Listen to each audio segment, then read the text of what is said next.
யார் இந்த ரமணர்? நான் நினைக்கிறது இந்த உடம்பு இல்லை, இந்த மனசு இல்லை, இதை தாண்டி ஏதோ ஒன்று நானுன்னு இருக்குது. அப்போ நான் யாரு? ஸோ இப்போ எனக்கு நான் ரமண ஆசிரமம் போகும்போது தோணுன ஒரு விஷயம் ஹூ ஆம் ஐ அப்படிங்கிற ஒரு விஷயம். அது நான் எங்கேயும் படித்து நான் பார்க்கல, அல்லது நான் யாரும் சொல்லி கேட்கல. நான் யாருங்கிற அந்த ஆத்ம விசாரம் எப்போ ஆரம்பிக்குதோ அப்போ முதல் விதை விழுந்திருக்குன்னு அர்த்தம். இன்றைக்கி ஆன்மீகத்தை தேடி போகும் பொழுது இன்றைக்கி கடவுள்களை நோக்கி போகிறது ஒரு கரெக்டான பாத்தா, இல்லை குருமார்களை நோக்கி போகிறது ஒரு பாத்தா? எனக்குள்ள இருக்கிற கடவுள் தன்மை நான் உணர்றதுக்கு எனக்கு வழி தெரியாமல் நான் நிற்கும்போது, ஒரு சிஷ்யன் குருவை தேடி போன கதைகளை விட ஒரு குரு சிஷ்யனை தேடி வந்த கதைகள் தான் ரொம்ப அதிகம். மௌனம் எப்படி ஒரு போதனையாக இருக்கும்? துன்பங்களே இல்லாமல் போகணும்னா இதுக்கு என்ன நடக்கணும், நான் என்ன பண்ணணும் அப்படின்னு கேட்டாராம். அதுக்கு ரமணர் சொன்னாரா,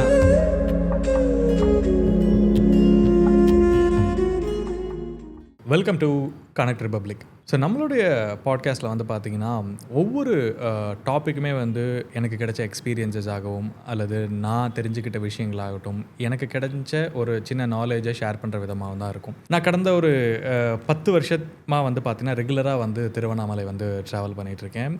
ஸோ 10 வருஷமாக வருஷத்துக்கு ஒரு 5 தடவை போயிருந்தாலும் இது வரைக்கும் ஒரு 50லேருந்து 60 தடவை ட்ராவல் பண்ணியிருந்தாலுமே ரமண ஆசிரமம்னு ஒன்று இருக்குதுன்னு இது வரைக்கும் கேள்வி மட்டும் தான் பட்டிருக்கேன். திருவண்ணாமலையில் இருக்குது, ரொம்ப நல்லாயிருக்கும் அப்படின்னு நிறையா பேர் சொல்லி நிறையா தடவை சொல்லி கேள்விப்பட்டிருக்கேன். ரமண மகரிஷின்னு ஒருத்தர் இருந்தார், அவருக்கான ரமணாசிரமம்னு ஒன்று திருவண்ணாமலை அங்கே அந்த லொக்கேஷனில் இருக்குது அப்படின்னு கேள்விப்பட்டிருந்தாலுமே அதுக்கான போகிறதுக்கான ஒரு யோசனையோ சிந்தனையோ இது வரைக்கும் வந்ததில்லை. பட் ஒரு சில மாதங்களுக்கு முன்னாடி நான் தனியாக ஒரு 5 நாள் போய் திருவண்ணாமலையில் இருக்கணும் அப்படின்னு தோணி நான் ட்ராவல் பண்ணி ஒரு 5 நாள் திருவண்ணாமலையில் அண்ணாமலையாரை பார்க்கணும் அப்படின்னு போயிருந்தபோது, சரி காலையில் கோயிலுக்கு போயாச்சு, திருவண்ணாமலை அண்ணாமலையாரை பார்த்தாச்சு, சாயந்தரம் பார்த்தாச்சு. இதே ஒரு 2-3 நாள் ரொட்டீனாக வச்சுருக்கும்போது சரி ரமணாசிரமம் போகலாம், ரொம்ப நாளாக கேள்விப்படுறமே ரமணாசிரமம்னு ஒன்று இருக்குது, இது நம்ம போய் பார்க்கலாம் அப்படின்னு சொல்லி எதர்ச்சியாக ஒரு நாள் ரமணாசிரமமில் ஒரு ஆட்டோவில் ஏறி இறங்குறேன். உள்ளே போய் பார்த்தா அவ்வளோ ஒரு அமைதியான இடம், ரொம்ப அழகான ஒரு இடமா இருந்தது.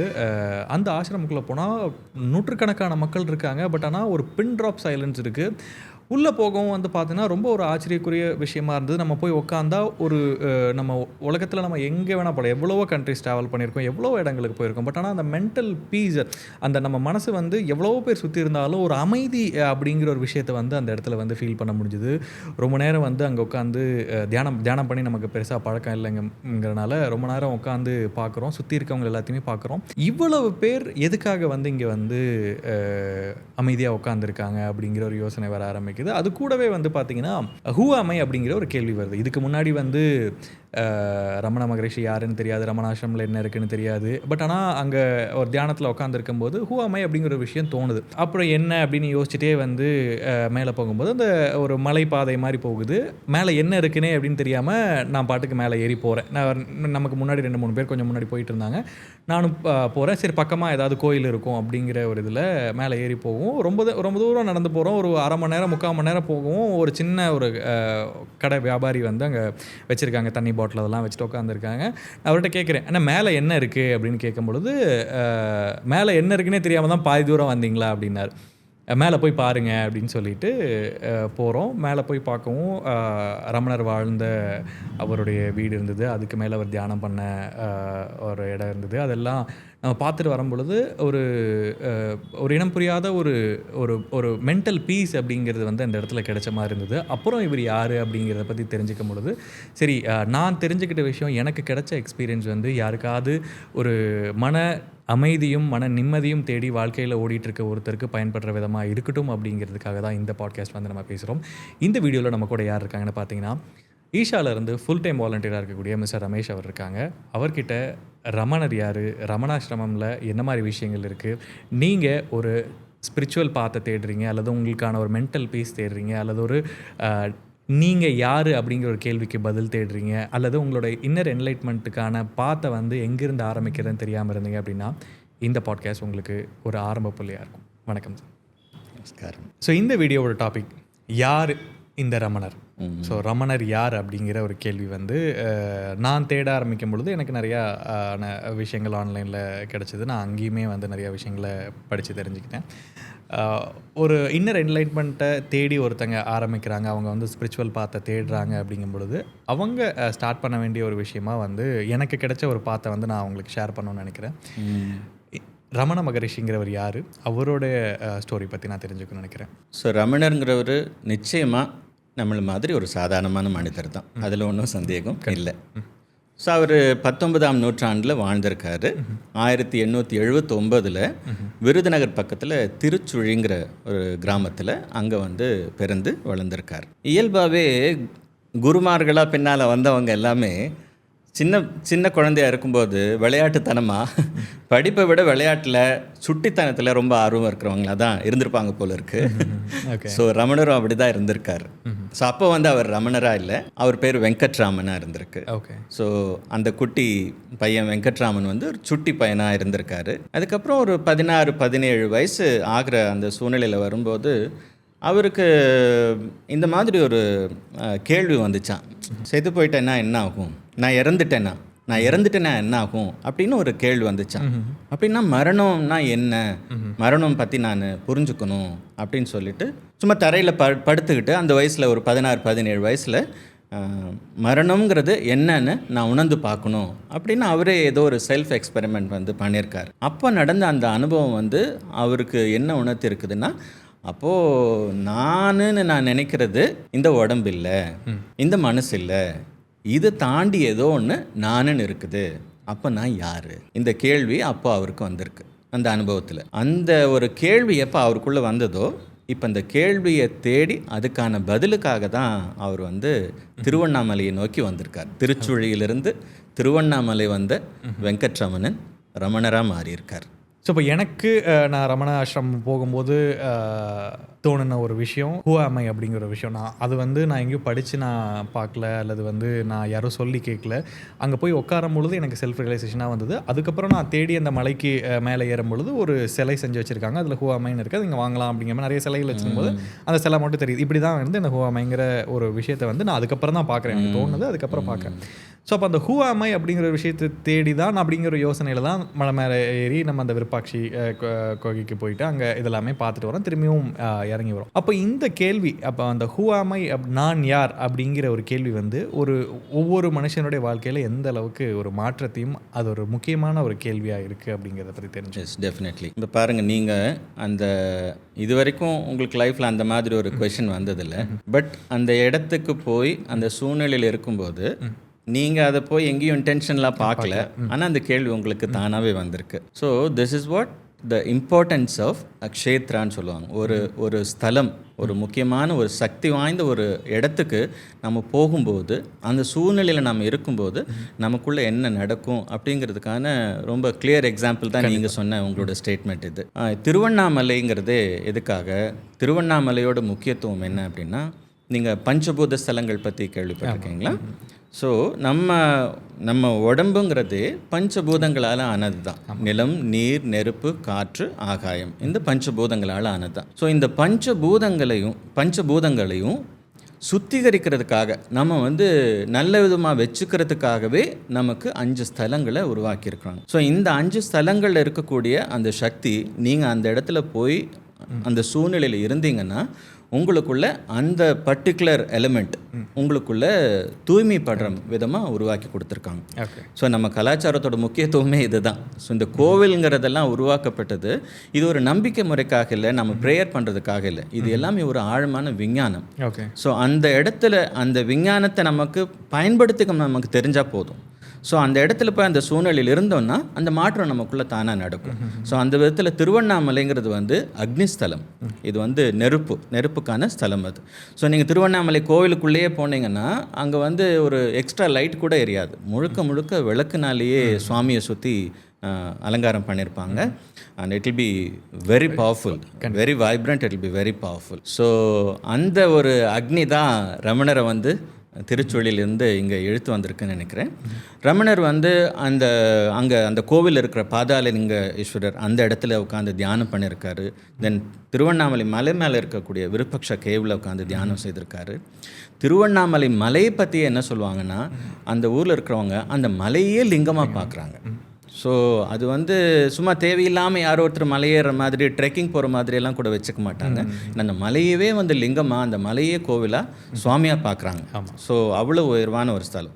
ஸோ அந்த ஸ்தலத்துக்கு போய் உங்களுக்கு இந்த கேள்வி வரலைன்னா தான் ஆச்சரியம். நான் யாருங்கிற கேள்வி வரலைன்னா தான் ஆச்சரியம். ஏன்னா இயல்பான ஒரு வாழ்க்கையில் நம்ம இருக்கும்போது, ஸோ நம்ம வந்து லைஃப்பில் நம்ம டெய்லி நடக்கிற ரொட்டீனில் நம்ம சிக்கிட்டே இருக்கிறோம். ஸோ அப்போது சிக்க நம்ம என்ன ஃபீல் பண்ண ஆரம்பிச்சிடுறோம்னா, நாம் என்ன பண்ணிகிட்ருக்கோமோ அதுதான் லைஃப்னே நம்ம நினச்சிடுறோம். அவ்வளோதான்.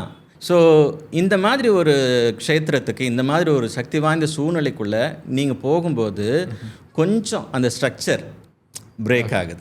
அதுதான் பண்ணி வச்சுருக்காங்க அங்கே. கொஞ்சம் அந்த ஸ்ட்ரக்சர் பிரேக் ஆகும்போது கொஞ்சம் சட்டுன்னு நமக்குள்ளே, ஸோ இதுதான் வாழ்க்கைன்னு நாம் நினச்சிட்ருக்குறோம், இதை தாண்டி அப்போ என்ன அப்படிங்கிற கேள்வி ஒவ்வொருத்தருக்கும் ஒவ்வொரு நிலையில் ஒவ்வொரு மாதிரி நடக்கும். உங்களுக்கு ஒரு மாதிரி நடந்திருக்குது. ஸோ எப்போ இந்த கேள்வி உள்ள நமக்குள்ளே வருதோ அப்போ நான் யார், இதெல்லாம் விட்டுடணுமா? அதெல்லாம் ஒன்றும் கிடையாது. இப்போ ஆன்மீக வழியில் ரமணர் சொன்னதும் வேறு யார் சொன்னதாக இருந்தாலும் நீங்கள் பார்த்தீங்கன்னா எல்லாமே சுற்றி எங்கே வரும்னா அங்கே தான் வரும். எஸ். ஸோ நம்ம என்ன நினச்சிட்ருன்னா, இது அதுன்னு பலவிதமான ஐடென்டிட்டிஸ் நம்ம வச்சுருக்குறோம். ஸோ இது எல்லாமே விட்டுட்டு ஒரு மொமெண்ட் அதெல்லாம் பிரேக் ஆச்சுன்னா அப்போ நான் யார் அப்படிங்கிற கேள்வி வரும்போது இப்போது ஆட்டோமேட்டிக்காக அப்போ நம்ம வந்து தேட ஆரம்பிக்கிறோம். அந்த தேடல் உள்ளுக்குள்ளே உருவாகுது. அப்போது இருக்கிற லைஃப்பெல்லாம் ஓகே, ஆனால் இதுதான் உண்மைன்னு நம்ம நினச்சக்கூடாது. அப்போ இதை தாண்டி ஏதோ ஒன்று இருக்குது. அப்போது இந்த கேள்வி எப்போ ஆரம்பிக்குதோ அங்கே தான் வந்து ஆத்ம விசாரம்னு சொல்லுவாங்க. ஸோ ஆன்மீக விசாரணை. ஸோ உள்ளுக்குள்ளே நான் யாருங்கிற அந்த ஆத்ம விசாரம் எப்போ ஆரம்பிக்குதோ அப்போ முதல் விதை விழுந்திருக்குன்னு அர்த்தம். இன்றைக்கி நிறையா குருமார்கள் இருக்காங்க. அதுவும் இந்த ஸ்பிரிச்சுவல் பாதையை தேடி போகிறவங்களுக்கு அவங்கவுங்க விரும்பக்கூடிய, அவங்கவுங்க ஃபாலோ பண்ணக்கூடிய குருமார்களுடைய போதனைகளும் அவங்க சொன்ன விஷயங்களும் கடைபிடிப்பாங்க. பட் ஆனால் இன்றைக்கி பொதுவாக இன்றைக்கி இருக்கக்கூடிய யங்கர் ஜென்ரேஷன் ரமண மகரிஷியோடைய அவங்களுடைய சேயிங்ஸையும் அவங்க சொன்ன விஷயங்களையும் பின்பற்ற வேண்டிய அவசியம் என்ன, அவர் என்ன சொல்லியிருக்காரு, ரமணர் என்ன சொல்லியிருக்காருங்கிறதும் இன்றைக்கி ஜென்ரேஷன் அதை ஃபாலோ பண்ண வேண்டிய தேவை என்ன இருக்குது அப்படின்னு தெரிஞ்சுக்கலாம். ஓகே, இதுக்கு ஒருத்தர் எக்ஸாம்பிளாகவே வச்சு பார்க்கலாம். ரமணர் வந்து இன்றைக்கி உலகம் முழுக்க எல்லாருக்குமே தெரிஞ்சு இருக்கிறதுக்கு முக்கியமான ஒரு காரணம் யார் சொல்லுவாங்கன்னா, பால் பிரண்டன் அப்படிங்கிற ஒரு ஆங்கில பத்திரிகையாளர். அவருக்கு என்னென்னா வாழ்க்கை முழுக்க கேள்வி, என்ன உண்மைன்னு அவருக்கு எங்கேயோ அவர் வாழ்ந்த இடத்துலையே அவருக்கு அந்த கேள்வி வந்துடுச்சு. என்ன உண்மை, எனக்கு லைஃப்பில் எது உண்மைன்னு தெரியணும் அப்படின்னு தேட ஆரம்பிச்சிருக்கார். அப்போ தேடுறதுக்கான இடம் எங்கன்னா, யாரோ அவருக்கு இந்தியாவை காட்டியிருக்காங்க. இந்தியாவில் நடந்து தேடியிருக்கார்.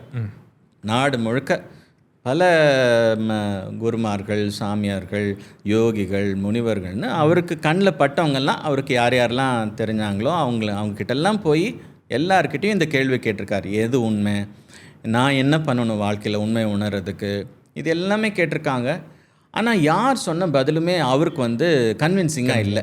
ஓகே, யாரோ ஒருத்தர் சொல்லியிருக்கிறாங்க, இந்த கேள்விக்கு உங்களுக்கு பதில் தெரியணுன்னா நீங்கள் திருவண்ணாமலைக்கு போங்க, ரமண மகரிஷியை போய் பாருங்கன்னு சொல்லியிருக்காங்க. ஸோ இவர் ரமண மகரிஷியை பார்க்குறதுக்கு திருவண்ணாமலை வந்திருக்காரு. திருவண்ணாமலையில் நடந்த அந்த சம்பவம் வந்து உண்மையிலேயே ரொம்ப ரொம்ப அழகான ஒரு அனுபவம். அது பால் பிரண்டன் வந்து ரமண ஆசிரமத்தில் ரமணர் சந்திக்க போனாராம். ஒரு ஹாலில் நடுவில் ரமணர் உட்கார்ந்துருக்காரு, மௌனமாக உட்கார்ந்துருக்கார். பால் பிரண்டன் போய் அவர் முன்னால் எதிரில் உட்கார்ந்துருக்காரு. ஆனால் ரமணர் ஒன்றும் பேசலை. அப்படி வேறு பக்கம் பார்த்து திரும்பி சிரிச்சுக்கிட்டே ஒரு புன்னகையோடு அப்படியே திரும்பி பார்த்தவர் அங்கேயே நிலைநிறுத்திட்டார் பார்வையை. திரும்ப கூட பார்க்கல, அப்படியே இருந்தாராம். 10 நிமிஷம், அரை மணி நேரம், 1 மணி நேரம் ஆச்சு. ஆனால் ஒரு வார்த்தை கூட அவர் பேசலை. இவர் அந்த மௌனத்திலேயே, அந்த சூழ்நிலை, அந்த ஆம்பியன்ஸில் பால் பிரண்டன் அப்படியே உட்கார்ந்துருக்காரு. 1000 கேள்வியோடு போய் உட்கார்ந்துருக்காரு முன்னால். இவர் நம்ம கேள்விக்கு பதில் சொல்வாரா இல்லையான்னு தெரியலேன்னு சந்தேகம் வேறு. கேள்வியோடு உட்கார்ந்துருக்காரு. ஆனால் அந்த மௌனத்தில், அந்த சூழ்நிலையில் இருக்க கொஞ்ச நேரத்தில் அவருக்குள்ளே கேள்வியே இல்லாமல் போயிடுச்சான். ஓகே, கேள்வி இல்லாமல் ஆயிடுச்சுன்னு சொல்கிறார் அவர். முக்கியமாக என்னென்னா இந்த நான் யாருங்கிற கேள்வி கேட்க வைக்கிறதே எதுக்காக அப்படின்னா, எதுக்காக கேள்வி நம்ம உள்ள ஆரம்பிக்கிறதுனா, அப்போ நான் எதெல்லாம் இல்லையோ, நான் எதெல்லாம் லைஃப்பில் இல்லையோ அதெல்லாம் நான் ஒதுக்கி ஒதுக்கி ஒதுக்கி ஒதுக்கி விட்டுக்கிட்டே வந்தேன்னா, நான் எது நம்ம தெரியணும்னா முதல்ல நான் எதெல்லாம் இல்லையோ அதெல்லாம் நான் ஒதுக்கி விட்டுக்கிட்டே வந்தேன்னா, அப்போ கடைசியில் நான் யார் அப்படின்னா, இப்போ உள்ளுக்குள்ளே ஒன்றுமே கேள்வியே இல்லாமல் போயிடுது. ஸோ எப்போ அந்த கேள்வி இல்லாத ஒரு நிலை உள்ளுக்குள்ளே வருதோ நமக்குள்ளே, அப்போ தான் நம்மளால் கண்ணு மூடியே உட்கார முடியும். Okay okay. ஸோ உள்ளுக்குள்ளே கேள்வி இருந்துகிட்டே இருந்துச்சுன்னா, உள்ளுக்குள்ளே மண்டை ஓடிட்டே இருந்ததுன்னா நம்மளால் உட்கார முடியாது. ஸோ அந்த ஒரு கேள்வி இல்லாத ஒரு நிலை, ஒரு மௌன நிலை அவருக்குள்ளே தானாகவே அந்த அனுபவம் நடந்திருக்குது. இப்போ ரமணர் மெதுவாக அவரை திரும்பி பார்த்து, உனக்கு என்னப்பா வேணும்னு கேட்டார். நான் இந்த கேள்வியை தேடித்தான் எல்லா பக்கமும் அலைஞ்சிட்டு இருந்தேன். ஸோ எனக்கு என்ன உண்மைங்கிறத எனக்கு உணரணும், நான் எதை நோக்கி போகணும் வாழ்க்கையில். ஏன்னா எல்லாருமே லைஃப்பில் ஏதோ துன்பத்தில் எல்லாருக்கும் ஏதோ ஒரு சஃபரிங் இருக்குது. இந்த சஃபரிங் எல்லாம் கிளியர் ஆகணும்னா, இது எல்லாமே துன்பங்களே இல்லாமல் போகணும்னா இதுக்கு என்ன நடக்கணும், நான் என்ன பண்ணணும் அப்படின்னு கேட்டாராம். அதுக்கு ரமணர் சொன்னாரா, அதெல்லாம் இருக்கட்டுப்பா, அதுக்கெல்லாம் முதல்ல நீ யாருன்னு தெரிஞ்சுக்கோங்க. அந்த விதை உள்ளுக்குள்ளே போட்டிருக்காங்க. அப்போ நான் யாருங்கிறத நான் உணர்ந்தாதான் இப்போது இன்னொன்று பற்றி நான் ஏதாவது நான் பண்ணவே முடியும். கண்டிப்பாக. நான் யாருன்னே தெரியாமல், நான் எப்படி இருக்கிறேன்னே புரியாமல், நான் உலகத்துக்கெல்லாம் ஏதோ ஒன்று பண்ணுறேன்னு போனேன்னா அது ஃபேக்காக தான் இருக்கும். எஸ். ஸோ அப்படின்னா அந்த ஒரு விதையை அவருக்குள்ளே விதைச்சிருக்காங்க. ஸோ இந்த அனுபவத்தை பால் பிரண்டன் போய் ஒரு புக்காக எழுதினாராம். சர்ச் இன் சீக்ரெட் இந்தியா அப்படின்னு ஒரு புக்காக எழுதி அவர் வெளியிட்டிருக்காரு. இந்த புத்தகத்தை படித்து தான் வெஸ்டர்ன் கண்ட்ரீஸ்லேருந்து, மேற்கத்திய உலகத்திலேருந்து மனிதர்கள் எல்லாரும் யாரெல்லாம் இந்த தேடலோடு இருந்தாங்களோ அவங்க எல்லாருமே ரமணரை தேடி திருவண்ணாமலைக்கு வந்தாங்களாம். இன்றைக்கி நீங்கள் திருவண்ணாமலை போனீங்கன்னாலும் அதர் கண்ட்ரீஸ்லேருந்து வந்திருக்க பீப்புள் அத்தனை ஆயிரக்கணக்கான பேர் அங்கேயே தங்கி இருந்து அவங்க ரமணாசிரமத்தோட அசோசியேட் பண்ணிவிட்டு அவங்க இந்த தேடலை தொடர்றது நம்ம பார்க்கலாம். ஸோ நான் முன்னாடி சொல்லியிருந்த மாதிரி நான் திருவண்ணாமலையில் போய் நான் ஃபேமிலியோட போயிருக்கேன். எவ்வளோ தூரம் போயிருந்தாலுமே at one point of time வந்து தனியாக வீட்டில் யார்ட்டையுமே சொல்லாமல், நான் எங்கே போகிறேன்னு சொல்லாமல் ஃபோனில் ஆஃப் பண்ணிவிட்டு நான் ஒரு 5 நாள் போய் அங்கே இருந்தேன். அப்போ தான் இந்த இன்சிடென்ட்ஸ் எல்லாம் எனக்கு நடந்தது.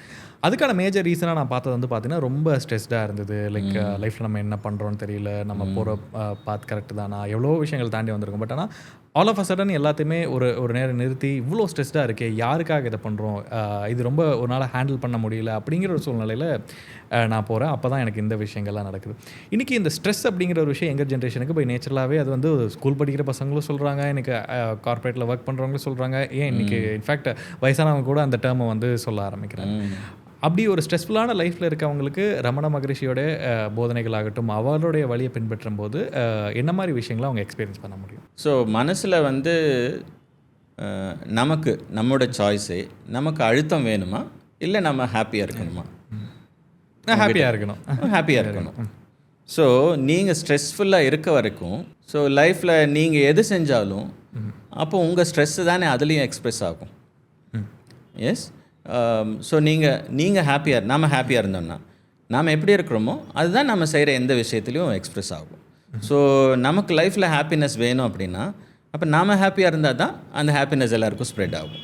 ஸோ நாம் ஸ்ட்ரெஸ்ஃபுல்லாக இருந்தோம்னா டெஃபினட்டாக நம்மளோட ஸ்ட்ரெஸ்ஃபுல்னஸ் தான் எல்லாத்துக்குமே ஸ்ப்ரெட் ஆகும். ஸோ ஒரு சிலருக்கு எப்போவுமே கேள்வி வந்து, நான் ஏன் சக்ஸஸ்ஃபுல்லாக இல்லை, எனக்கு மட்டும் ஏன் லைஃப்பில் இப்படி நடக்குது, என் வாழ்க்கை மட்டும் ஏன் இப்படி இருக்குது அப்படின்னா, அப்போது முதல்ல உங்களை நீங்கள் அட்ரஸ் பண்ணாமல் இருக்கீங்கன்னு அர்த்தம். ஃபஸ்ட்டு என்ன நான் அட்ரஸ் பண்ணாமல் நான் என்ன பண்ணுறதுக்கு முயற்சி பண்ணேனாலும் அது சரியாக வராது. அவ்வளோதான் விஷயம். ஸோ இது ரொம்ப சிம்பிளாக, நம்ம ஒரு கேஜெட் வாங்குகிறோன்னு வச்சுக்கோங்க. நம்ம ஃபோன் வாங்குகிறோம், இல்லை ஒரு லேப்டாப் வாங்குகிறோம், ஏதோ ஒன்று இந்த மாதிரி ஏதோ ஒரு கேஜெட் நம்ம வாங்கினோம் அப்படின்னா முதல்ல அந்த கேஜெட் எப்படி வேலை செய்யும், அதில் என்ன இருக்குது, அதில் எல்லாமே பார்த்துட்டு அதுக்கு தான் மேனுவல் கொடுக்குறாங்க. ஆனால் நம்ம பழக்கம் எப்படி, நம்ம மேனுவலை தொடவே மாட்டோம். எஸ். ஸோ மேனுவலை தொடவே மாட்டோம், கேஜெட் எடுத்து யூஸ் பண்ண ஆரம்பிப்போம். இப்போ நீங்கள் அந்த மாதிரி மேனுவலை படிக்காமல் கேஜெட் எடுத்து யூஸ் பண்ணும்போது, ஒன்று அந்த கேஜெட் எதுக்காக உருவாக்கியிருக்காங்க, என்ன கொடுத்துருக்காங்கிறது 100% நாம் தெரிஞ்சுக்கிறதுக்கு வாய்ப்பு இல்லை. இன்னொன்று, நீங்கள் அதை யூஸ் பண்ண தெரியாமல் எதையாவது பண்ணி நீங்கள் அதுக்கு எடுத்துக்கிறதுக்கும் வாய்ப்பு இருக்குது இல்லையா? ஸோ அவ்வளோதான் பண்ணிட்டோம். ஸோ நமக்கு வந்து இவ்வளோ வண்டர்ஃபுல்லான டூல்ஸ் கொடுத்துருக்காங்க, ரைட்? பாடி, மைண்ட், எமோஷன், எஸ், நம்மளோட எனர்ஜி. இந்த 4 டூல்ஸ் நம்ம கையில் இருக்குது. ஸோ இந்த 4 டூல்ஸையும் எப்படி வேலை செய்யுது, இது என்ன, இதை நான் எப்படி வச்சுக்கணும், இந்த மேனுவலை நாம் சரியாக படிக்கலைன்னா, இதை நம்ம லைஃப்பில் புரிஞ்சுக்கல அப்படின்னா மற்ற எது பண்ணாலும் இந்த 4 யூஸ் பண்ணி தானே நம்ம பண்ணுறோம். எஸ். ஸோ எப்போ இதை நம்ம ஸ்டடி பண்ணாமல், எப்போ இது சரியாக நம்ம யூஸ் பண்ணிக்க தெரியாமல் நம்ம வேறு எதை நம்ம பண்ணினோன்னாலும் இப்போ ஆட்டோமேட்டிக்காக ஸ்ட்ரெஸ் ஆகுது. Okay, right. ஸோ அதனால தான் திருப்பியும் மறுபடியும் ரமணர் வந்து இந்த ஒரு விஷயத்தை தான் மக்களுக்கு அவரோட ரொம்ப தீவிரமான போதனையாக கொடுத்துருக்கார். இந்த நான் யார், நீ எது பண்ணணும்னாலும் லைஃப்பில் முதல்ல நீ யாருன்னு தெரிஞ்சுக்கோ. ஆத்ம விசாரம் அதி சுலபம்னு சொல்லுவாங்க. இது ரொம்ப சுலபமான விஷயம். ஏன்னா நீ மற்றதெல்லாம் போய் கேள்வி கேட்டு நீ தெரிஞ்சுக்கணும்னா தான் நீ ரொம்ப கஷ்டப்படணும்ப்பா. இது இங்கேயே இருக்குது. இதுதான் ரொம்ப சுலபமானது. எஸ். ஸோ அவர் ஒரு பாடலே இதில் எழுதியிருக்காராம். ஐஏஏ மிக எளிது, ஆன்மீக வித்தை மிக எளிதுன்னு ஒரு பாட்டு ரமணர் எழுதியிருக்கார். ஸோ இருக்கிறதுலையே சுலபமானது ஆன்மீக வித்தை தான். ரைட். ஸோ அந்த காலத்திலேருந்தே முருகன் வந்து நம்ம அருணகிரிநாதருக்கு சொன்னாராம். என்னப்பா பண்ணணும்னு கேட்டதுக்கு சும்மா இருன்னு சொன்னாராம். சும்மா இரு சொல்லற என்றாலுமே அம்மா பொருளொன்றும் அறிந்தில்லைன்னு. சும்மா இரு. ஸோ இதுதான் யோகா, இதுதான் ஆன்மீகம். நீங்கள் கேள்வி கேட்குறதும், நான் யாருங்கிற கேள்வி கேட்குறதும் எதுக்காக நான் கடைசியில் சும்மா இருக்கிறதுனா ஒன்றும் பண்ணாமல் சும்மா இருக்கிறது பற்றி இல்லை, நமக்குள்ளே நம்ம சும்மா இருக்கிறது, உள்ளுக்குள்ளே பதற்றம் இல்லாமல், உள்ளுக்குள்ளே டென்ஷன் இல்லாமல், கோபம் இல்லாமல் நான் சும்மா இருக்கிறது எப்படின்னு எப்போ எனக்கு தெரியுதோ, இப்போது நான் ரிலாக்ஸ்டாக இருந்தேன்னா நான் எது செஞ்சாலும் நான் ரிலாக்ஸ்டாக செய்வேன். கண்டிப்பாக. எஸ். எது செய்தாலும் எப்போ நான் ஸ்ட்ரெஸ் இல்லாமல் இருக்கணும், அப்போது நான் என் கையில் நான் எந்த விஷயத்தை நான் எடுத்தாலும் ஒரு அழுத்தத்தோடு செய்ய மாட்டேன். அதை நான் முதல்ல ஒரு ப்ரெஷராக ஃபீல் பண்ண மாட்டேன். இப்போ நான் ஒரு ப்ரெஷரில் இருக்க வரைக்கும் என் லைஃப்பில் என் கையில் எதை கொடுத்தாலும் எனக்கு அது ஒரு ப்ரெஷராக தான் தெரியும். இப்போது உங்களுக்கு வந்து நீங்கள் ஸ்ட்ரெஸ் இல்லாமல் இருக்கணும், நீங்கள் வந்து அமைதியாக இருக்கணும், சந்தோஷமாக வாழணும், ஆனந்தமாக வாழணும் அப்படிங்கிறது தான் உங்கள் நமக்கு வாழ்க்கை நோக்கமாக உண்மையிலேயே இருந்துச்சு அப்படின்னா அப்போது அது நம்ம இங்கேருந்து தான் ஆரம்பிக்கணும். அப்போது நான் யார், உண்மையிலே இப்போ நான் எப்படி இருக்கேன், எப்போ இதை நம்ம புரிஞ்சுக்கிறோம், இப்போ இங்கேருந்து நம்ம அடுத்த ஸ்டெப் நம்ம எது எடுத்தாலும் லைஃப்பில் நல்லபடியாக நடக்கும். நீங்கள் பேசும்போது சொல்லியிருந்தீங்க சும்மாரு அப்படிங்கிற ஒரு விஷயந்தான் வந்து எல்லாத்துக்கும் ஒரு ஆரம்ப ஒரு விஷயமா இருக்கும். அதுலேயும் வந்து இப்போ ஒவ்வொருத்தரும் ஒவ்வொரு குருமார்களை ஃபாலோ பண்ணும்போது வந்து பார்த்திங்கன்னா குருமார்களோட போதனைகள் பிடித்து அவங்கள வந்து பின்பற்றுவாங்க. அதுலேயும் குறிப்பிட்டு ரமண மகரிஷியோடைய போதனைகளில் மௌனமே ஒரு போதனையாக இருக்கிறத வந்து பார்க்க முடியுது. மௌனமே எப்படி ஒரு போதனையாக இருக்க முடியுங்கிற கேள்வியும் வந்து இதை எனக்கு அண்டர்ஸ்டாண்ட் பண்ணிக்கிறதுக்கு ஒரு டைம் எடுக்கிற மாதிரி நான் ஃபீல் பண்ணுறேன். மௌனம் எப்படி ஒரு போதனையாக இருக்கும்? அதுக்கு தான் நான் உங்களுக்கு பால் பிரண்டனோட எக்ஸாம்பிள் நான் சொன்னேன். மௌனம் எப்படி அவருக்குள்ள அந்த இது மாற்றுச்சு அப்படின்னு. மௌனம்னா நிறைய பேர் என்ன நினச்சிக்கிறாங்கன்னா வாய் பேசாமல் இருக்குது. ஏன்னா நமக்கு ஸ்கூல்லேருந்து நமக்கு சொல்லிக் கொடுத்து பழகிட்டாங்க வாய் பேசாமல் இருக்கிறது தான் மௌனம்னா வாய் பேசாமல் இருக்கிறது இல்லை, உள்ளுக்குள்ளே இருக்கிற சேட்ரிங், மைண்டோட சேட்ரிங் வந்து இல்லாமல் இருக்கிறது தான் மௌனம். உண்மையான மௌனம், உண்மையான சைலன்ஸுங்கிறது அதுதான். ஸோ எப்போது இந்த சேட்டரிங்கை எப்படி ஆரம்பிக்குதுங்கிறத முதல்ல நம்ம புரிஞ்சுக்கணும். அப்போ தான் இந்த கேள்விக்கான பதில் உங்களுக்கு கிடைக்கும். சேட்டரிங்கை ஆரம்பித்து விட்டது யார்? நாம் தான் பண்ணியிருக்கிறோம். எஸ்.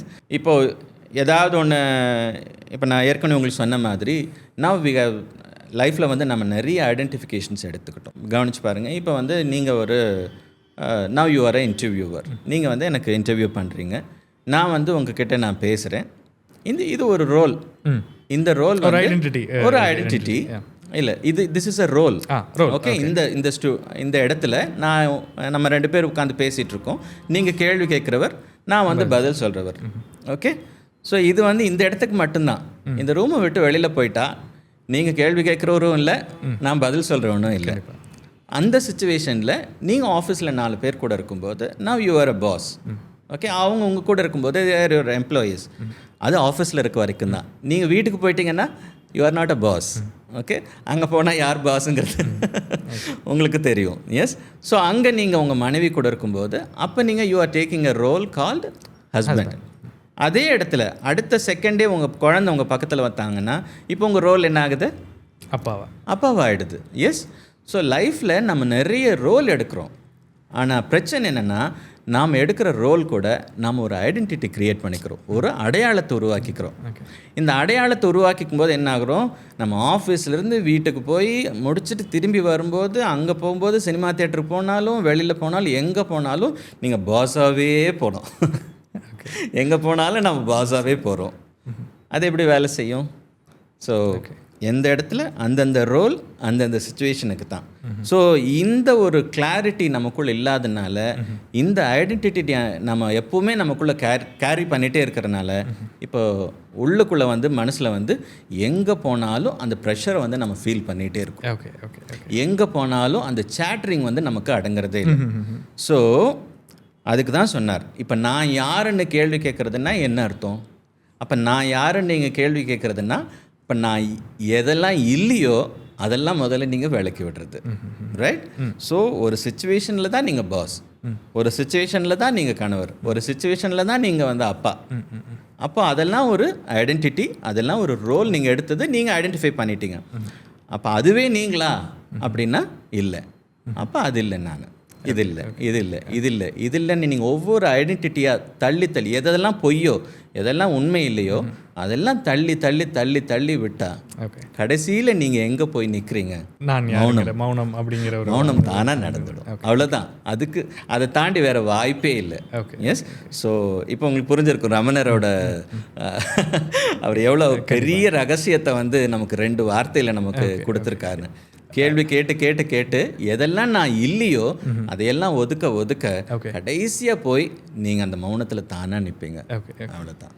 ரொம்ப அருமையாக சொல்லியிருந்தீங்க. அந்த ஐடென்டிட்டி அப்படிங்கிற ஒரு விஷயம் வந்து இன்றைக்கி அது ஒரு பெரிய பிரச்சனையாக இருக்குது. ஏன்னா நான் இப்போ இன்றைக்கி சொல்லியிருக்கக்கூடிய இன்சிடெண்ட்டுமே வந்து ஒரு ஐடென்டிட்டி கிரைசிஸில் மாட்டியிருக்க ஒரு சூழ்நிலையில் தான் நான் வந்து இப்படி ஒரு விஷயத்தை நான் அப்படி தான் என்ன பண்ணுறதே தெரியல.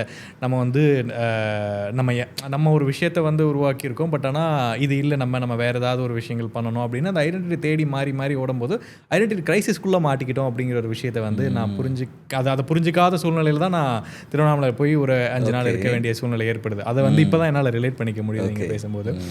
பொதுவாக இந்த ஸ்பிரிச்சுவல் பாத் அப்படிங்கிறது எஸ்பெஷலி அது ரமணராக இருக்கலாம் அல்லது வந்து பரமஹம்சராக இருக்கலாம். ஸ்பிரிச்சுவல் பாத்தை நோக்கி போகிறவங்க இன்னைக்கு வந்து அது ஒரு ஃபேமிலி பீப்புளாக கூட இருக்கலாமா அப்படிங்கிற ஒரு கேள்வி வந்து இருக்குது. நான் வந்து ஏன் ஸ்பிரிச்சுவல் பாத்தை தேடி போகணும்? எனக்கு வந்து என்னோடய லைஃப்பில் என்னோடய குழந்தைங்களை படிக்க வச்சாச்சு, ஃபேமிலி செட்டில் பண்ணியாச்சு. அப்பா எல்லாம் வந்து பார்த்தீங்கன்னா 40-45 வயசில் ஓகே எனக்கு இதுக்கு மேலே ஒன்றும் இல்லை, நான் வந்து ஆன்மீகத்தை தேடி போகிறேன் அப்படின்னு சொல்கிறது கேள்விப்பட்டேன். ஆனால் ஒரு சிலர் இப்போ நீங்கள் கூட ஒரு யங் ஏஜில் வந்து ஸ்பிரிச்சுவல் பாத்தை தேடி வந்துட்டீங்க. ஸோ அப்படி இருக்கும் பொழுது இந்த ஸ்பிரிச்சுவல் பாத்தை நோக்கி போகிறவங்க ஃபேமிலி அண்ட் அவங்களுக்கான ஒரு கட்டமைப்பை உருவாக்கி இருக்கவங்களும் தேடி போகும் பொழுது அவங்களுக்குள்ளே இருக்கக்கூடிய மாற்றங்கள் அப்படியே போயிடுறதுக்கான சூழ்நிலை ஏற்படலாமா, அல்லது அவங்களுடைய அன்றாட வாழ்க்கையில் இருக்கும்போதே இதை நோக்கி போகிறது சாத்தியமா? எஸ், இதுக்கு ரமணரோட வாழ்க்கையே வந்து ரொம்ப அழகான உதாரணம். ரமணருக்கு நான் சொன்ன அந்த சின்ன வயசு அனுபவம், அவருக்குள்ள இப்போ நான் யார் அப்படிங்கிற அந்த கேள்வி வந்து எப்போ தீவிரமாச்சோ அப்போது அவர் வந்து ஒரு சின்ன நோட் எழுதினாராம். இனி என்னை தேட வேண்டாம் அப்படின்னு ஒரு நோட் எழுதி அவங்க பேரண்ட்ஸ்க்கு வச்சுட்டு அவர் கிளம்பி வந்துட்டாராம். ஸோ அப்போ இருந்து தன்னுடைய இறுதி காலம் வரைக்கும் அவர் ஒரு சன்னியாச பாதையில் தான், அவர் தனியாக தான் அவர் வாழ்ந்து சன்னியாசியாக தான் வாழ்ந்திருக்கார். ஆனால் அவரே தான் சொல்லியிருக்காரு, நீங்கள் ஆன்மீகம் உணரணுன்னா நீங்கள் யாருன்னு நீங்கள் உணர்றதுக்கு உங்கள் வாழ்க்கையோட எந்த அடையாளங்களையும் நீங்கள் மாற்றிக்க தேவையில்லை. நீங்கள் ஒரு குடும்ப வாழ்க்கை சூழ்நிலையோ இல்லை நீங்கள் வியாபாரம் பார்க்குறதையோ இல்லை வேறு ஏதோ ஒரு ஆக்டிவிட்டியில் நீங்கள் இருக்கிறீங்கன்னா அதையெல்லாம் நீங்கள் மாற்றிக்கணும்னு ஒன்றும் அவசியம் கிடையாது. வேர்ல்ட்லி லைஃப்பில் நம்ம இருக்கும்போது இது எல்லாமே நடக்கணும். இதெல்லாம் இல்லைன்னா எப்படி உலகம் நடக்கும்? எஸ் இல்லைங்களா? இப்போ நான் வந்து ஆக்சுவலாக ஃபர்ஸ்ட்லேயே நான் உங்கள்கிட்ட சொல்லணும்னு நினச்சேன். திருவள்ளுவரோட அழகான ஒரு திருக்குறள் இருக்குது. இப்போ எல்லா குறளுமே அழகானது தான். அதில் இன்றைக்கி ரொம்ப ரெலவெண்ட்டாக இருந்தது. அதில் ஒரு குறள் என்னென்னா, அருளில்லார்க்கு அவ்வுலகம் இல்லை, பொருள் இல்லார்க்கு இவ்வுலகம் இல்லாகி ஆங்கு அப்படின்னு சொல்லியிருக்கார். ஸோ பொருள் இல்லாதவங்களுக்கு இவ்வுலகம் இல்லை, அது தெளிவாக இருக்குது. ஓகே, அந்த மாதிரி உள்ளுக்குள்ள அருள் இல்லைன்னா, அருள் துணை உங்களுக்கு இல்லைன்னா நீங்கள் வாழ்க்கையில் உயர்வான நிலைகளை உணர முடியாதுன்னு சொல்லியிருக்காங்க.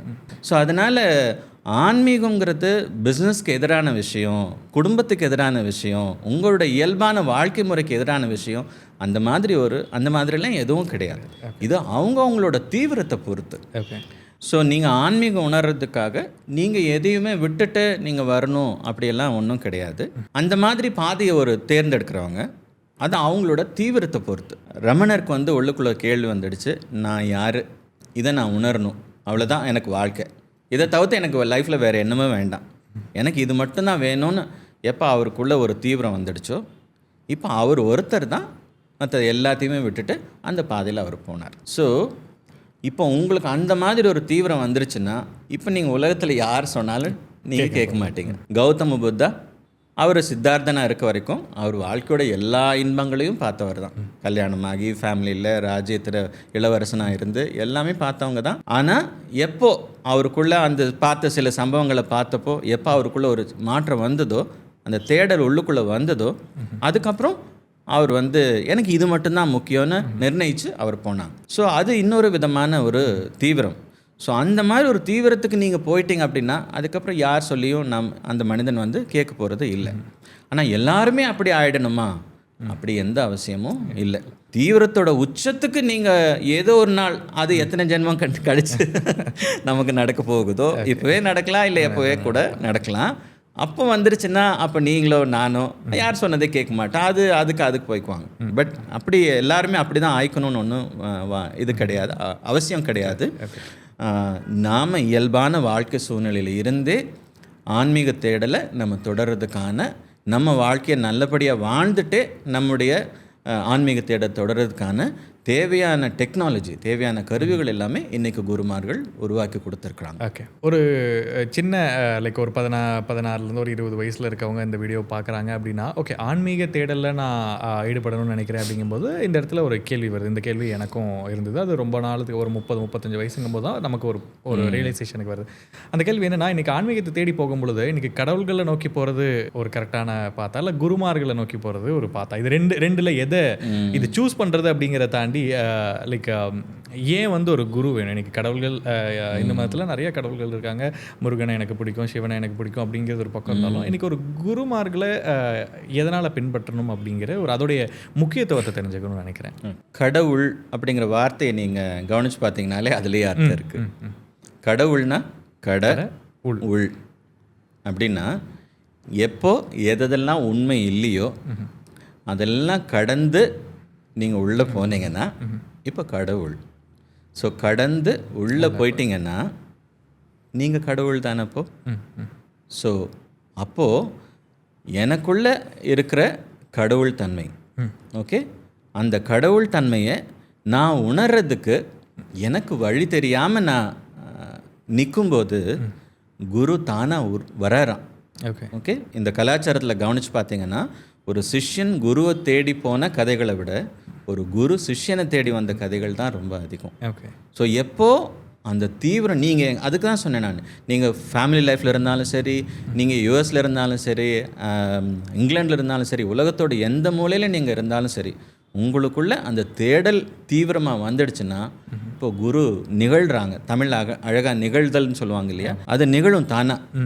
அந்த கருணை தானாகவே நம்ம வாழ்க்கையில் நடக்கும். ஸோ குருன்னா இதுதான் அர்த்தம். குருங்கிற வார்த்தைக்கு அர்த்தம் என்னென்னா, கு அப்படின்னா இருள், ரு அப்படின்னா டிஸ்பெல்லர், அகற்றுபவர். ஸோ குருன்னா யார்? அறியாமைங்கிற இருளை அகற்றி அருள்ங்கிற வெளிச்சத்தை நமக்குள்ளே கொண்டு வரவர் தான் குரு. ஓகே. ஸோ நீங்கள் கடந்து உள்ளே போகிறதுக்கான முயற்சியில் தான் இருக்கிறீங்கன்னா இப்போது நமக்கு ஒரு வழிகாட்டி அவசியம். ஏன்னா வழி தெரியாத ஒரு இடத்துல போய் நம்ம நின்னோம் அப்படின்னா நம்ம தொலைஞ்சு போகிறதுக்கும் வாய்ப்பு இருக்குது, நம்ம வாழ்க்கை வீணாக போகிறதுக்கும் வாய்ப்பு இருக்குது இல்லையா? ஒரு புது இடத்துக்கே போகிறோம், இன்றைக்கி நம்ம கூகுள் மேப் இருக்குது, அதை வச்சு நம்ம தேடி போகிறோம். தெரியாத ஒரு டெரெயினில் போயிட்டு இமயமலையில் கொண்டு போய் நம்மளை தனியாக விட்டுட்டு நீ பார்த்து போய்க்கோப்பான்னு சொன்னால் நம்ம எங்கே தேடி எங்கே தொலைஞ்சு போகிறது? ஸோ அந்த மாதிரி ஒரு நிலையில் ஒரு மனிதன் இருக்கும்போது இப்போ அவனுக்கு ஒரு வழிகாட்டியாகவும் செயல்படுறவர் தான் குரு. அதனால் ரெண்டும் வேறு வேறு விஷயம்னு நாம் நினச்சிக்க வேண்டாம். உண்மையிலேயே நம்ம கடவுள் தேடி தான் போகிறோம், கடவுளை தேடி தான் போகிறோம் அப்படின்னா இப்போ கோவில்கள் அப்போ எதுக்காக? நான் அதுக்காக தான் அப்போவே சொன்னேன், கோவில்ங்கிறது நம்பிக்கைக்காக இல்லை, நம்ம போய் பிரார்த்தனை பண்ணுறதுக்காக இல்லை. கோவில்ங்கிறது ஒரு ஆழமான விஞ்ஞானம். பஞ்சபூத ஸ்தலங்கள்னு உருவாக்குனாங்க. ஒரு இடத்துல போனால் நெருப்பாக தகிக்கிற மாதிரி சூழல் உருவாக்கியிருக்காங்க. ஒரு இடத்துல போனால் அந்த லிங்கத்துக்கு கீழே இருந்து தண்ணீர் தானாக வர சூழ்நிலையில் இருக்குது. திருச்சியில் இருக்கிற திருவானைக்கோவில் ஸ்தலம்தான் வந்து நீருக்கான ஸ்தலம். அங்கே லிங்கத்துக்கு கீழே இருந்து காவேரி தண்ணி மேலே வந்துட்டே இருக்கும். ஏன்னா அவர் வந்து அந்த நீர் சக்தியாக இருக்கக்கூடியவர். ஸோ அதுக்காக தான் அப்படி உருவாக்கியிருக்காங்க. அப்படி ஒவ்வொரு ஸ்தலமும் பஞ்சபூத ஸ்தலங்கள் ஒவ்வொன்றும். அதே மாதிரி காஞ்சிபுரம் ஸ்தலம் இருக்குது இல்லையா, அது வந்து பூமிக்காக. நிலம், நீர், நெருப்பு, காற்று. வாயு ஸ்தலம் வந்து காளஹஸ்தி. ஓகே, பஞ்சபூத ஸ்தலங்களில். அதே மாதிரி நம்முடைய நடராஜர் வந்து ஆகாயத்துக்காக. எல்லாத்துக்கும் அடிப்படையான தன்மையாக இருக்கும், வெளியாக இருக்கு. உருவமற்ற ஒரு அருவ நிலையிலான இருக்கக்கூடிய இறை சக்தியின் குறிக்கிறதுக்காக தான் ஆகாயம். அங்கே வந்து சிவனுக்கு அங்கே சிதம்பர ரகசியம் நீங்கள் கேள்விப்பட்டிருக்கீங்களா? சிதம்பர ரகசியம்னா ஒன்றுமில்லாத தன்மையாக அங்கே வச்சுருக்குறாங்க. ஸோ இப்படி நம்ம உடம்பே வந்து பஞ்சபூதங்களாக இருக்குது. அந்த பஞ்சபூதங்களையும் சுத்திகரித்து நம்ம வந்து அடுத்த நிலையை வாழ்க்கையில் எடுக்கணுங்கிறதுக்காக தான் இந்த கோவில், இந்த ஸ்தலங்களே உருவாக்கியிருக்கிறாங்க. அப்படின்னா எவ்வளோ ஆழமான விஞ்ஞானம் அது. ரமணர் என்ன சொல்லியிருக்கிறாங்களோ, நான் யாருங்கிற இந்த கேள்வியை உள்ளுக்குள்ளே ஆழமாக்கி ஒரு மனிதர் உணர்ந்து பார்க்குறதுக்கான ஒரு பயிற்சியாக சத்குரு வந்து ஒரு 7 நிமிஷம் நீங்கள் டெய்லி கண்ணு மூடி உட்காந்துருக்க மாதிரி மிராக்கிள் ஆஃப் மைண்டுன்னு ஒரு ஆப்பாகவே கொடுத்துருக்குறாங்க. ஸோ இந்த பயிற்சி நம்ம எடுத்தோம்னாலே இப்போ இது தானாக நமக்குள்ளே ஸ்டெப் பை ஸ்டெப்பாக நமக்குள்ளே உள்நிலை மாற்றம் வந்து தானாக நடக்க ஆரம்பிக்கும். ஸோ அதனால் கடவுளை தேடி நீங்கள் கோவிலுக்கு போனாலும் சரி, நீங்கள் உங்களுக்குள்ளே நீங்கள் உணர்ந்து பார்க்கணும், கடந்து உள்ளே போய் உணர்ந்து பார்க்கணுன்னு நீங்கள் குருமார்களை தேடி போனாலும் சரி, 2 நோக்கத்துலேயும் வித்தியாசம் இல்லை. நீங்கள் போகிற நோக்கம் ஒரே தான். ஓகே, ஸோ நீங்கள் அந்த பாதையில் எந்த அளவுக்கு தீவிரமாக இருக்கிறீங்க, நேர்மையாக இருக்கிறீங்க, உண்மையாக இருக்கிறீங்கிறத பொறுத்து உங்களுக்குள்ள அந்த மாற்றங்கள் தானாகவே நடக்கும். இன்றைக்கி ஒருத்தர் ரமண மகரிஷியை பற்றி தெரிஞ்சுக்கணும்னு நினைக்கிறாங்க, அவர் என்ன விஷயங்கள் பண்ணியிருக்காங்க, அவரை ஒருத்தரை பின்பற்றணும்னு நினைக்கிறாங்கன்னா எந்த புத்தகத்திலேருந்து அவங்க ஆரம்பிக்கலாம்? இந்த புத்தகம் படித்தா அவரை பற்றி தெரிஞ்சுக்கலாம் அப்படிங்கிற ஒரு ரமண விஜயம்னு ஒரு புத்தகம். இது வந்து ரமணரோட வாழ்க்கையை பற்றி ரொம்ப எளிமையாக அழகாக கொடுத்துருக்குறாங்க. அதுக்கப்புறம் ரமணர் புதுசாக ஆரம்பிக்கிறாங்க, சின்ன குழந்தைங்க அந்த மாதிரி ஆரம்பிக்கிறாங்கன்னா ரமணர் சொன்ன ஆன்மீக கதைகள் கூட புத்தகமாக இருக்குது. இந்த புத்தகங்கள் எல்லாமே வந்து ரமண ஆசிரமத்திலேயே கிடைக்கும். அங்கே போனாலே அங்கே வாங்க முடியும். நிறைய ஆன்லைன் ஸ்டோர்ஸ்லாம் கூட, அமேசான்லாம் கூட செக் பண்ணாலும் கிடைக்கும். ஸோ இந்த புத்தகங்களை வந்து நீங்கள் வந்து இந்த இன்னர் என்லைட்மெண்ட்டை தேடி ஆரம்பிக்கக்கூடிய ஒரு விஷயமா இருக்குது. ரமண மகரிஷியை பற்றி தெரிஞ்சுக்கணும்னு நினைக்கிறேன்னா இந்த புக்ஸை வந்து செக் பண்ணி பாருங்கள். Thank you so much for your time. நிறைய விஷயங்கள் ஷேர் பண்ணியிருக்கீங்க. இன்னும் நிறையா இந்த ஆன்மீகம் சார்ந்து ஒரு இன்னர் என்லைட்மெண்ட் சார்ந்த விஷயங்களை வந்து நான் தொடர்ந்து உங்களோட பேசணும்னு நினைக்கிறேன். ரொம்ப நன்றி. Thank you so much. நான் ஏற்கனவே சொன்ன மாதிரி பிஸ்னஸ் தமிழா அண்ட் தமிழ்மீகம் நம்ம 2 பேரும் இந்த இடத்துல வந்து சந்தித்தது உண்மையிலேயே ரொம்ப சந்தோஷமான விஷயம். ஏன்னா நீங்கள் சொன்ன மாதிரி எல்லாருமே வந்து ஒரு ஸ்ட்ரெஸ் லெவல் ரொம்ப அதிகரிக்கும் போது தான் நமக்குள்ள ஒரு கேள்வி வருது, அப்படின்னா இதை தாண்டி என்னென்னு. ஆனால் இன்றைக்கி இருக்கிற யோக தொழில்நுட்பங்கள் நீங்கள் ஒரு ஸ்ட்ரெஸ் ஆனதுக்கப்புறம் தான் நீங்கள் கஷ்டப்பட்டு திரும்பி உங்கள் நிலைக்கு நீங்கள் வரணும்னு அவசியம் இல்லை. அதனால தான் சின்ன வயசுலேருந்தே நம்மளோட இயற்கையாக இருக்கக்கூடிய நம்ம கலாச்சாரத்தில் நமக்கு கொடுத்துருக்கிற சின்ன சின்ன விஷயங்கள், கோவிலுக்கு போகிறது, இல்லை நீங்கள் யோக பயிற்சிகள் கற்றுக்கிட்டு ரொம்ப எளிமையாக சூரிய நமஸ்காரம், யோகா ஆசனாஸ், இந்த மாதிரி எளிமையான பயிற்சிகள் கற்றுக்கிறது, இந்த மாதிரி வழக்கங்களை நம்ம சின்ன வயசுலேருந்தே வாழ்க்கையில் நம்ம குழந்தைங்க பெரியவங்க எல்லாருமே நம்ம கொண்டு வந்தோம் அப்படின்னா அது நமக்குள்ளே என்ன பண்ணணுமோ அது ஸ்டெப் பை ஸ்டெப்பாக அது தானாகவே பண்ணிட்டு வரும். ஸோ நிறைய பிரச்சனைகள் நம்ம வாழ்க்கையில் ஒரு சர்டன் ஏஜுக்கு அப்புறம் நம்ம சந்திக்கிற அந்த பிரச்சனைகளை எல்லாம் அதை நம்ம தீண்டாமையே நம்ம பார்த்துக்க முடியும், அதை நம்ம தொடாமையே நம்ம பார்த்துக்க முடியும். அதுக்கான வாய்ப்பாக டெஃபினட்டாக ஆன்மீகம் நம்ம வாழ்க்கையில் இருக்கும். நன்றி.